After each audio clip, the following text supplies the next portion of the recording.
হাজারো কর্মী সমর্থককে সঙ্গে নিয়ে ধুতি আর পাঞ্জাবি পরে বাঙালি বাবু সেজে মনোনয়নপত্র জমা দিলেন বিষ্ণুপুর লোকসভা কেন্দ্রের বিজেপি প্রার্থী সৌমিত্র খা।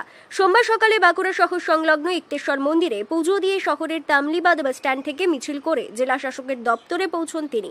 পূর্ব নির্ধারিত জায়গায় পুলিশের তরফে বিজেপি কর্মী সমর্থকদের আটকে দেওয়া হলে কেন্দ্রীয় মন্ত্রী ডাক্তার সুভাষ সরকারের আশীর্বাদ নিয়ে তিনি শ্রীমদ ভাগবত গীতা বুকে নিয়ে মনোনয়নপত্র জমা দিতে জেলা শাসকের দপ্তরে ঢোকেন তিনি। পরে সেখানেই মনোনয়নপত্র জমা দেন তিনি।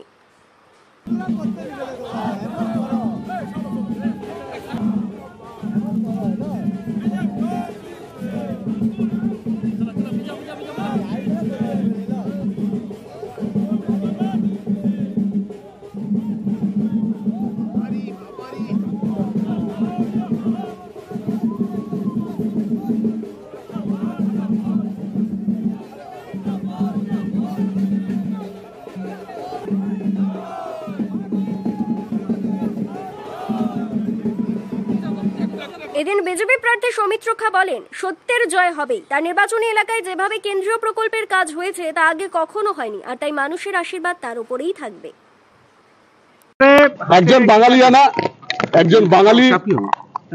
বাঙালিয়ানা যে আমাদের ধুতি, যে আমাদের প্রধান পরিচ্ছদ ছিল, প্রধান যে পোশাক ছিল, সেটা পরে এসে নিজের স্মৃতিচারণ করছি।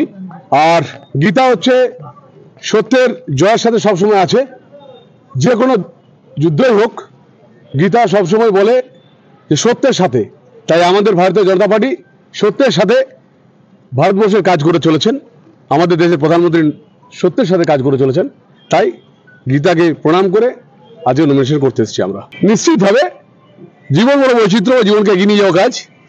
তা আমরা শুধু একটা কথা বলবো, সত্যের জয় হবে, একদম সত্যের জয় হবে।